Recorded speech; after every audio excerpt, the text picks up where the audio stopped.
it chapter by chapter, one bite at a time.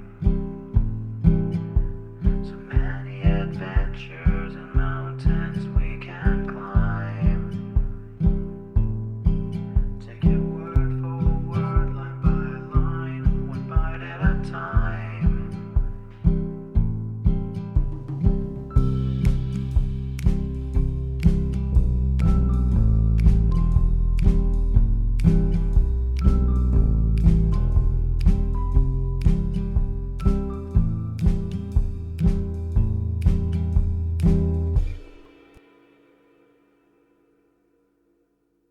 Welcome to Bite at a Time Books, where we read you your favorite classics one bite at a time. My name is Bree Carlile, and I love to read, and wanted to share my passion with listeners like you. If you want to know what's coming next and vote on upcoming books, sign up for our newsletter at biteatatimebooks.com. You'll also find our new t-shirts in the shop, including podcast shirts and quote shirts from your favorite classic novels. Be sure to follow my show on your favorite podcast platform so you get all the new episodes.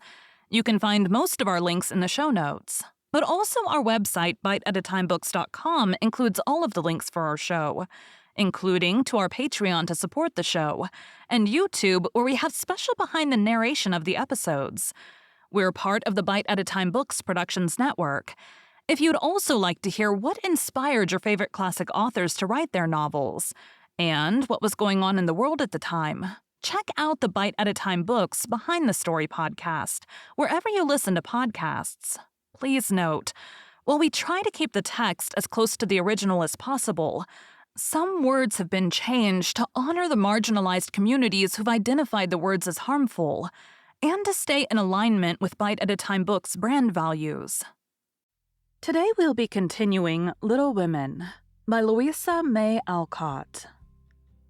23. Aunt March settles the question.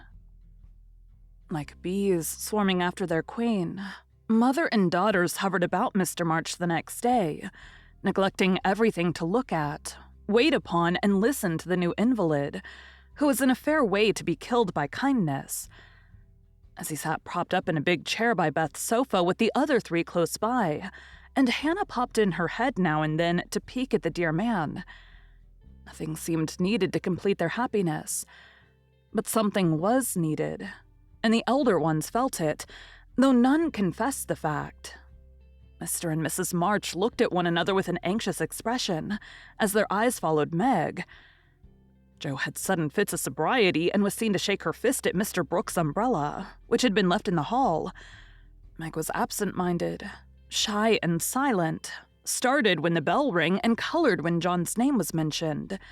Amy said, "Everyone seemed waiting for something and couldn't settle down, which was queer since Father was safe at home." And Beth innocently wondered why their neighbors didn't run over as usual. Laurie went by in the afternoon, and seeing Meg at the window seemed suddenly possessed with a melodramatic fit, for he fell down upon one knee in the snow, beat his breast, tore his hair, and clasped his hands imploringly, as if begging some boon. And when Meg told him to behave himself and go away, he wrung imaginary tears out of his handkerchief and staggered round the corner as if in utter despair. "What does the goose mean?" said Meg, laughing and trying to look unconscious. "He's showing you how your John will go on by and by. Touching, isn't it?" answered Jo scornfully. "Don't say my John, it isn't proper or true." But Meg's voice lingered over the words as if they sounded pleasant to her. "Please don't plague me, Jo. I've told you I don't care much about him, and there isn't to be anything said, but we are all to be friendly and go on as before." "We can't, for something has been said, and Laurie's mischief has spoiled you for me. I see it, and so does Mother. You're not like your old self a bit, and seem ever so far away from me. I don't mean to plague you, and will bear it like a man, but I do wish it was all settled. I hate to wait, so if you mean ever to do it, make haste and have it over quickly," said Jo pettishly. "I can't say or do anything till he speaks, and he won't because Father said I was too young," began Meg, bending over her work with a queer little smile, which suggested that she did not quite agree with her father on that point. If he did speak, you wouldn't know what to say, but would cry or blush or let him have his own way instead of a good decided no. I'm not so silly and weak as you think. I know just what I should say, for I've planned it all, so I needn't be taken unawares. There's no knowing what may happen, and I wish to be prepared. Joe couldn't help smiling at the important air which Meg had unconsciously assumed, and which was as becoming as the pretty color varying in her cheeks. "Would you mind telling me what you'd say?" asked Joe more respectfully. "Not at all. You're 16 now, quite old enough to be my confidant, and my experience will be useful to you by and by. Perhaps in your own affairs of this sort. Don't mean to have any. It's fun to watch other people philander, but I should feel like a fool doing it myself," said Joe, looking alarmed at the thought. "I think not. If you liked anyone very much and he liked you—" Meg spoke as if to herself, and glanced out at the lane where she had often seen lovers walking together in the summer twilight. "I thought you were going to tell your speech to that man," said Joe, rudely shortening her sister's little reverie. "Oh, I should merely say quite calmly and decidedly, 'Thank you, Mr. Brooke. You are very kind, but I agree with Father that I'm too young to enter into any engagement at present. So please say no more, but let us be friends as we were.'" That's stiff and cool enough. I don't believe you'll ever say it, and I know he won't be satisfied if you do. If he goes on like the rejected lovers in books, you'll give in rather than hurt his feelings. "No, I won't. I shall tell him I've made up my mind, and shall walk out of the room with dignity." Meg rose as she spoke, and was just going to rehearse the dignified exit when a step in the hall made her fly into her seat and begin to sew as if her life depended on finishing that particular seam in a given time. Joe smothered a laugh at the sudden change, and when someone gave a modest tap, opened the door with a grim aspect which was anything but hospitable. "Good afternoon. I came to get my umbrella.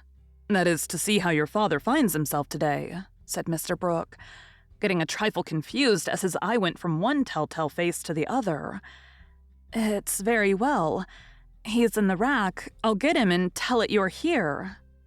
Having jumbled her father and the umbrella well together in her reply, Joe slipped out of the room to give Meg a chance to make her speech and air her dignity. But the instant she vanished, Meg began to sidle towards the door, murmuring, "Mother will like to see you. Pray sit down, I'll call her." "Don't go. Are you afraid of me, Margaret?" Mr. Brooke looked so hurt that Meg thought she must have done something very rude. She blushed up to the little curls on her forehead, for he had never called her Margaret before, and she was surprised to find how natural and sweet it seemed to hear him say it. Anxious to appear friendly and at her ease, she put out her hand with a confiding gesture and said gratefully, "How can I be afraid when you've been so kind to Father? I only wish I could thank you for it." "Shall I tell you how?" asked Mr. Brooke, holding the small hand fast in both of his own, and looking down at Meg with so much love in the brown eyes that her heart began to flutter, and she both longed to run away and to stop and listen. "Oh, no, please, don't. I'd rather not," she said, trying to withdraw her hand and looking frightened in spite of her denial. "I won't trouble you. I only want to know if you care for me a little, Meg. I love you so much, dear," added Mr. Brooke tenderly. This was the moment for the calm, proper speech, but Meg didn't make it. She forgot every word of it, hung her head and answered, "I don't know," so softly that John had to stoop down to catch the foolish little reply. He seemed to think it was worth the trouble, for he smiled to himself as if quite satisfied, pressed the plump hand gratefully, and said in his most persuasive tone, "Will you try and find out? I want to know so much, for I can't go to work with any heart until I learn whether I'm to have my reward in the end or not." "I'm too young," faltered Meg, wondering why she was so fluttered, yet rather enjoying it. "I'll wait. And in the meantime, you could be learning to like me. Would it be a very hard lesson, dear?" "Not if I chose to learn it." "Please choose to learn, Meg. I love to teach, and this is easier than German," broke in John, getting possession of the other hand so that she had no way of hiding her face as he bent to look into it. His tone was properly beseeching. But stealing a shy look at him, Meg saw that his eyes were merry as well as tender, and that he wore the satisfied smile of one who had no doubt of his success. This nettled her. Annie Moffat's foolish lessons in coquetry came into her mind, and the love of power which sleeps in the bosoms of the best of little women woke up all of a sudden and took possession of her. She felt excited and strange, and not knowing what else to do, followed a capricious impulse, and withdrawing her hand, said petulantly, "I don't choose. Please go away and let me be." Poor Mr. Brooke looked as if his lovely castle in the air was tumbling about his ears, for he had never seen Meg in such a mood before, and it rather bewildered him. "Do you really mean that?" he asked anxiously, following her as she walked away. "Yes, I do. I don't want to be worried about such things. Father says I needn't. It's too soon, and I'd rather not." "And I hope you'll change your mind by and by. I'll wait and say nothing till you've had more time. Don't play with me, Meg. I didn't think that of you." "Don't think of me at all. I'd rather you wouldn't," said Meg, taking a naughty satisfaction in trying her lover's patience and her own power. He was grave and pale now, and looked decidedly more like the novel heroes whom she admired, but he neither slapped his forehead nor tramped about the room as they did. He just stood looking at her so wistfully, so tenderly that she found her heart relenting in spite of her. What would have happened next I cannot say if Aunt March had not come hobbling in at this interesting minute. The old lady couldn't resist her longing to see her nephew, for she had met Laurie as she took her airing, and hearing of Mr. March's arrival, drove straight out to see him. The family were all busy in the back part of the house, and she had made her way quietly in, hoping to surprise them. She did surprise two of them so much that Meg started as if she had seen a ghost, and Mr. Brooke vanished into the study. "Bless me, what's all this?" cried the old lady with a rap of her cane, as she glanced from the pale young gentleman to the scarlet young lady. "It's Father's friend. I'm so surprised to see you," stammered Meg, feeling that she was in for a lecture now. "That's evident," returned Aunt March, sitting down. "But what is Father's friend saying to make you look like a peony? There's mischief going on, and I insist upon knowing what it is." With another rap. "We were merely talking. Mr. Brooke came for his umbrella," began Meg, wishing that Mr. Brooke and the umbrella were safely out of the house. "Brooke? That boy's tutor. Ah, I understand now. I know all about it. Joe blundered into a wrong message in one of your father's letters, and I made her tell me. You haven't gone and accepted him, child," cried Aunt March, looking scandalized. "Hush, he'll hear. Shan't I call Mother?" said Meg, much troubled. "Not yet. I've something to say to you, and I must free my mind at once. Tell me, do you mean to marry this cook? If you do, not one penny of my money ever goes to you. Remember that and be a sensible girl," said the old lady impressively. Now Aunt March possessed in perfection the art of rousing the spirit of opposition in the gentlest people, and enjoyed doing it. The best of us have a spice of perversity in us, especially when we are young and in love. If Aunt March had begged Meg to accept John Brooke, she would probably have declared she couldn't think of it. But as she was peremptorily ordered not to like him, she immediately made up her mind that she would. Inclination as well as perversity made the decision easy, and being already much excited, Meg opposed the old lady with unusual spirit. "I shall marry whom I please, Aunt March, and you can leave your money to anyone you like," she said, nodding her head with a resolute air. "Highty-tighty, is that the way you take my advice, miss? You'll be sorry for it by and by, when you've tried love in a cottage and found it a failure." "It can't be a worse one than some people find in big houses," retorted Meg. Aunt March put on her glasses and took a look at the girl, for she did not know her in this new mood. Meg hardly knew herself. She felt so brave and independent, so glad to defend John and assert her right to love him if she liked. Aunt March saw that she had begun wrong, and after a little pause, made a fresh start, saying as mildly as she could, "Now, Meg, my dear, be reasonable and take my advice. I mean it kindly and don't want you to spoil your whole life by making a mistake at the beginning. You ought to marry well and help your family. It's your duty to make a rich match, and it ought to be impressed by you. Father and Mother don't think so. They like John, though he is poor. Your parents, my dear, have no more worldly wisdom than two babies. I'm glad of it, cried Meg stoutly. Aunt March took no notice, but went on with her lecture. This Rook is poor and hasn't got any rich relations, has he? No, but he has many warm friends. You can't live on friends. Try it and see how cool they'll grow. He hasn't any business, has he? Not yet. Mr. Lawrence is going to help him. That won't last long. James Lawrence is a crotchety old fellow and not to be depended on. So you intend to marry a man without money, position, or business, and go on working harder than you do now when you might be comfortable all your days by minding me and doing better. I thought you had more sense, Meg. I couldn't do better if I waited half my life. John is good and wise. He's got heaps of talent. He's willing to work and sure to get on. He's so energetic and brave. Everyone likes and respects him, and I'm proud to think he cares for me, though I'm so poor and young and silly, said Meg, looking prettier than ever in her earnestness. He knows you have got rich relations, child. That's the secret of his liking, I suspect. Aunt March, how dare you say such a thing? John is above such meanness, and I won't listen to you a minute if you talk so, cried Meg indignantly, forgetting everything but the injustice of the old lady's suspicions. My John wouldn't marry for money any more than I would. We're willing to work, and we mean to wait.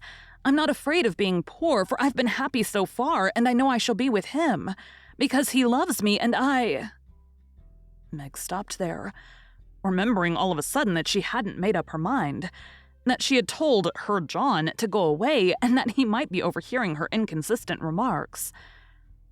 Aunt March was very angry, for she had set her heart on having her pretty niece make a fine match, and something in the girl's happy young face made the lonely old woman feel both sad and sour. Well, I wash my hands of the whole affair. You are a willful child, and you've lost more than you know by this piece of folly. No, I won't stop. I'm disappointed in you and haven't spirits to see your father now. Don't expect anything from me when you're married. Your Mr. Book's friends must take care of you. I'm done with you forever. And slamming the door in Meg's face, Aunt March drove off in high dudgeon. She seemed to take all the girl's courage with her, for when left alone, Meg stood a moment undecided whether to laugh or cry. Before she could make up her mind, she was taken possession of by Mr. Brooke, who said all in one breath, I couldn't help hearing, Meg. Thank you for defending me, and Aunt March for proving that you do care for me a little bit.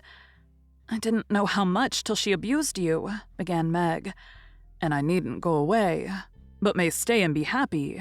May I, dear? Here was another fine chance to make the crushing speech and the stately exit, but Meg never thought of doing either and disgraced herself forever in Joe's eyes by meekly whispering, Yes, John, and hiding her face on Mr. Brooke's waistcoat. 15 minutes after Aunt March's departure, Joe came softly down the stairs, paused an instant at the parlor door, and hearing no sound within, nodded and smiled, with a satisfied expression, saying to herself, She has sent him away as we planned, and that affair is settled. I'll go and hear the fun and have a good laugh over it. But poor Joe never got her laugh, for she was transfixed upon the threshold by a spectacle which held her there, staring with her mouth nearly as wide open as her eyes, going in to exult over a fallen enemy, and to praise a strong-minded sister for the banishment of an objectionable lover. It certainly was a shock to behold the aforesaid enemy serenely sitting on the sofa, with the strong-minded sister enthroned upon his knee, and wearing an expression of the most abject submission. Joe gave a sort of gasp, as if a cold shower bath had suddenly fallen upon her, for such an unexpected turning of the tables actually took her breath away. At the odd sound, the lovers turned and saw her. Meg jumped up, looking both proud and shy, but that man, as Joe called him, actually laughed and said coolly as he kissed the astonished newcomer, Sister Joe, congratulate us. I was adding insult to injury. It was altogether too much, and making some wild demonstration with her hands, Joe vanished without a word. Rushing upstairs, she startled the invalids by exclaiming tragically as she burst into the room, "Oh, do somebody go down quick. John Brooke is acting dreadfully, and Meg likes it." Mr. and Mrs. March left the room with speed, and casting herself upon the bed, Jo cried and scolded tempestuously as she told the awful news to Beth and to Amy. The little girls, however, considered it a most agreeable and interesting event, and Jo got little comfort from them, so she went up to her refuge in the garret and confided her troubles to the rats. Nobody ever knew what went on in the parlor that afternoon, but a great deal of talking was done, and quiet Mr. Brooke astonished his friends by the eloquence and spirit with which he pleaded his suit, told his plans, and persuaded them to arrange everything just as he wanted it. The tea bell rang before he had finished describing the paradise which he meant to earn for Meg, and he proudly took her into supper, both looking so happy that Jo hadn't the heart to be jealous or dismal. Amy was very much impressed by John's devotion and Meg's dignity. Beth beamed at them from a distance, while Mr. and Mrs. March surveyed the young couple with such tender satisfaction that it was perfectly evident Aunt March was right in calling them as unworldly as a pair of babies. No one ate much, but everyone looked very happy, and the old room seemed to brighten up amazingly when the first romance of the family began there. "You can't say nothing pleasant ever happens now, can you, Meg?" said Amy, trying to decide how she would group the lovers in the sketch she was planning to take. "No, I'm sure I can't. How much has happened since I said that? It seems a year ago," answered Meg, who was in a blissful dream lifted far above such common things as bread and butter. "The joys come close upon the sorrows this time, and I rather think the changes have begun," said Mrs. March. "In most families there comes now and then a year full of events. This has been such an one, but it ends well after all." "Hope the next one will end better," muttered Jo, who found it very hard to see Meg absorbed in a stranger before her face, for Jo loved a few persons very dearly and dreaded to have their affection lost or lessened in any way. "I hope the third year from this will end better. I mean, it shall if I live to work out my plans," said Mr. Brooke, smiling at Meg as if everything had become possible to him now. "Doesn't it seem very long to wait?" asked Amy, who was in a hurry for the wedding. "I've got so much to learn before I shall be ready. It seems a short time to me," answered Meg with a sweet gravity in her face, never seen there before. "You have only to wait.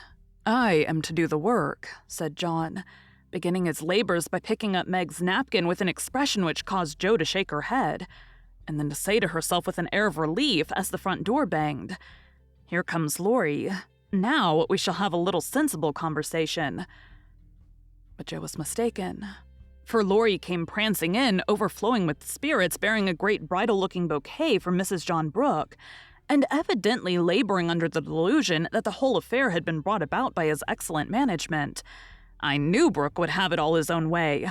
He always does, for when he makes up his mind to accomplish anything, it's done, though the sky falls," said Laurie, when he had presented his offering and his congratulations. "Much obliged for that recommendation. I take it as a good omen for the future, and invite you to my wedding on the spot," answered Mr. Brooke, who felt at peace with all mankind, even his mischievous pupil. "I'll come if I'm at the ends of the earth, for the sight of Jo's face alone on that occasion would be worth a long journey. You don't look festive, ma'am. What's the matter?" asked Laurie, following her into a corner of the parlor where all had adjourned to greet Mr. Lawrence. "I don't approve of the match, but I've made up my mind to bear it and shall not say a word against it," said Jo solemnly. "You can't know how hard it is for me to give up Meg," she continued with a little quiver in her voice. "You don't give her up. You only go halves," said Laurie consolingly. "It never can be the same again. I've lost my dearest friend," sighed Jo. "You've got me anyhow. I'm not good for much, I know, but I'll stand by you, Jo, all the days of my life. Upon my word I will." And Laurie meant what he said. "I know you will, and I'm ever so much obliged. You are always a great comfort to me, Teddy," returned Jo, gratefully shaking hands. "Well now, don't be dismal. There's a good fellow. It's all right, you see. Meg is happy. Brooke will fly round and get settled immediately. Grandpa will attend to him, and it will be very jolly to see Meg in her own little house.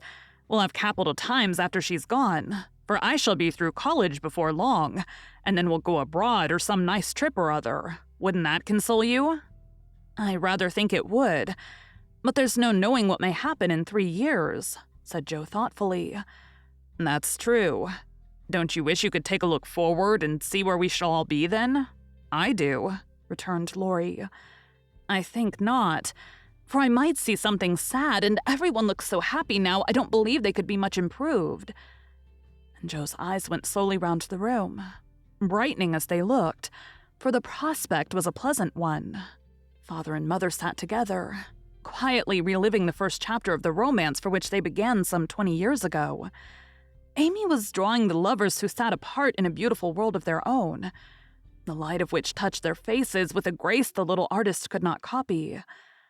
Beth lay on her sofa talking cheerily with her old friend, who held her little hand as if he felt that it possessed the power to lead him along the peaceful way she walked.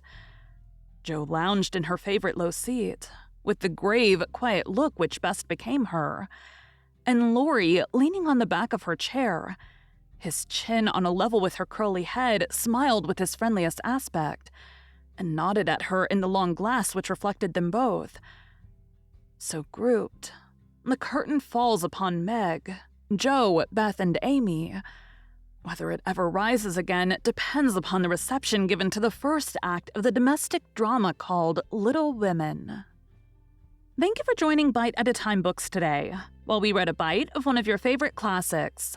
Again, my name is Bree Carlile, and I hope you come back tomorrow for the next bite of Little Women. Don't forget to sign up for our newsletter at biteatatimebooks.com and check out the shop. You can check out the show notes or our website, biteatatimebooks.com, for the rest of the links for our show. We'd love to hear from you on social media as well.